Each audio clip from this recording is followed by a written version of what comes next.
Good morning, everyone. My name is Hyunjune.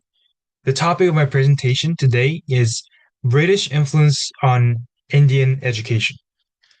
So, education is often considered the backbone of any society. For India, one of the world's oldest civilizations, education has undergone a dramatic evolution, particularly during British rule. So, the British colonization, which spans nearly 2 centuries, they brought a lot of changes to every aspect of Indian society, and education was no exception.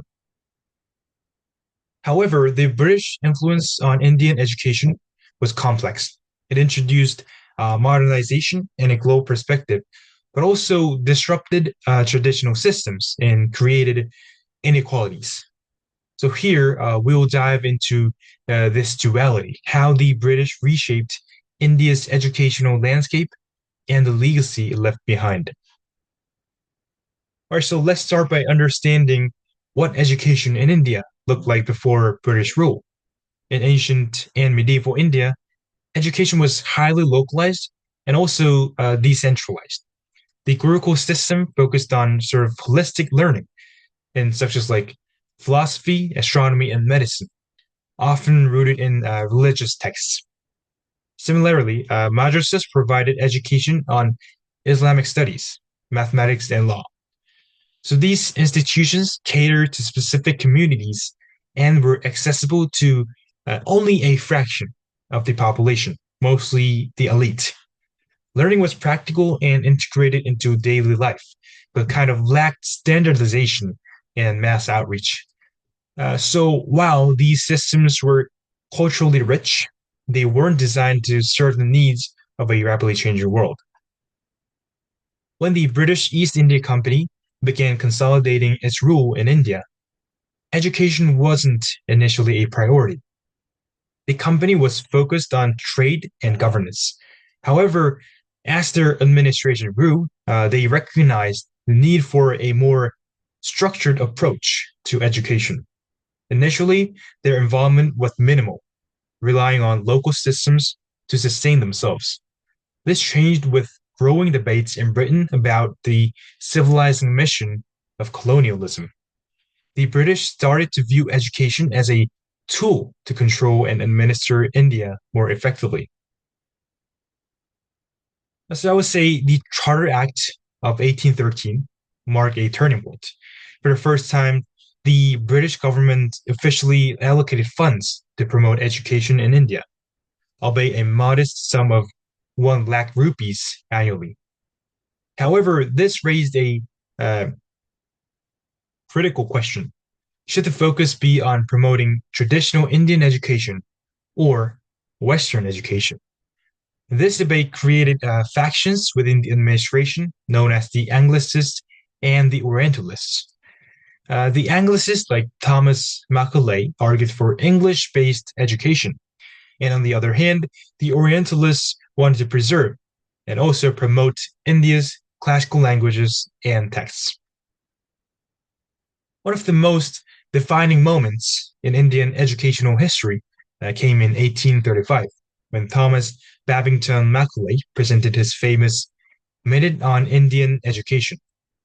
He argued for English to be the medium of instruction, and he stated that a single shelf of a good European library was worth the whole native literature of India and Arabia.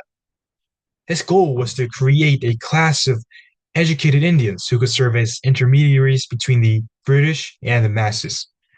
So, simply saying, Indian in appearance, but Western in thought.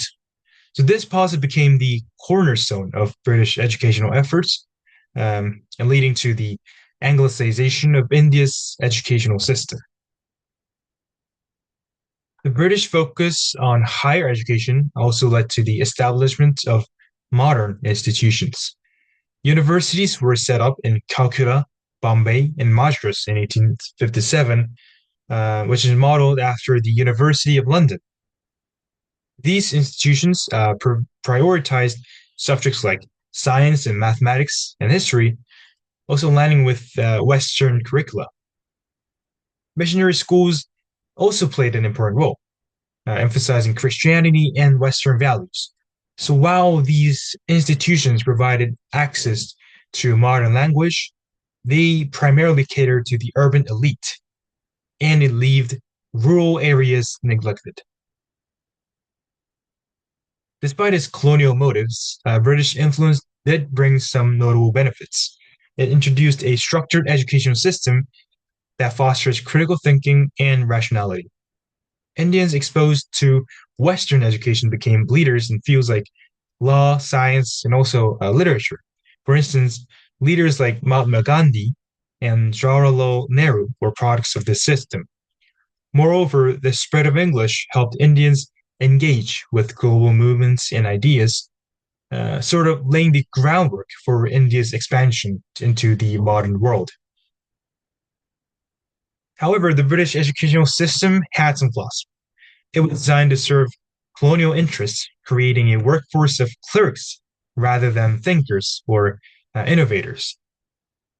So, furthermore, it alienated Indians from their cultural roots. By prioritizing English and Western knowledge, the British marginalized India's rich intellectual heritage. Lastly, the system was elitist, so it largely excludes women and the underprivileged, which perpetuated inequalities.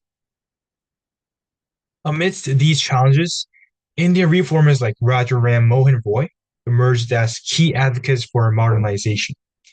Roy supported the introduction of Western science and rationality, but also emphasized preserving Indian culture. He collaborated with the British to establish institutions like the Hindu College in Calcutta, which blended traditional and Western education. Reformers like him envisioned an education system that would empower Indians to challenge the colonial rule. By the late 19th century, Indian nationalists began establishing their own educational institutions as a response to British policies. Institutions like Banaras Hindu University and Jamia Millia Islamia emphasized cultural pride and self-reliance. These institutions aim to revive indigenous knowledge systems, integrating modern education at the same time. This movement was crucial in building a sense of national identity and sort of resistance against colonial rule. Mahatma Gandhi offered a unique perspective on education. He critiqued the British system for being disconnected from the realities of rural India. His concept of Nai to Lim emphasized basic education focused on self-reliance and practical skills, particularly for the rural poor. Gandhi said education should be rooted in local traditions and empower individuals to improve their communities. After independence, India retained much of the British educational structure. Institutions like the IITs also were inspired by the British model. However, access to quality education remained unequal, and regional disparities persisted. Still, the use of English as a medium of instruction continued, and this helped India connect globally, but also raising concerns about linguistic and cultural divides.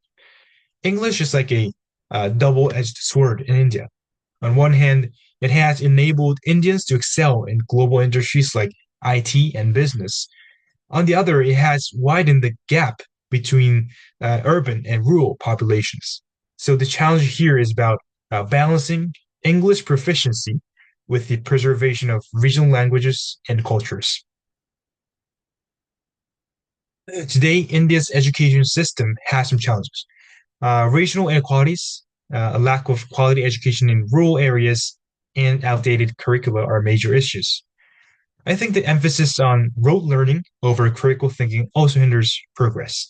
So addressing these challenges requires systemic reforms that considers inclusivity and kind of new innovation. So in conclusion, British influence on Indian education was a mixed blessing, I would say. It introduced modern institutions in a global perspective. On the other hand, it created cultural and systemic imbalances. So thank you for your attention.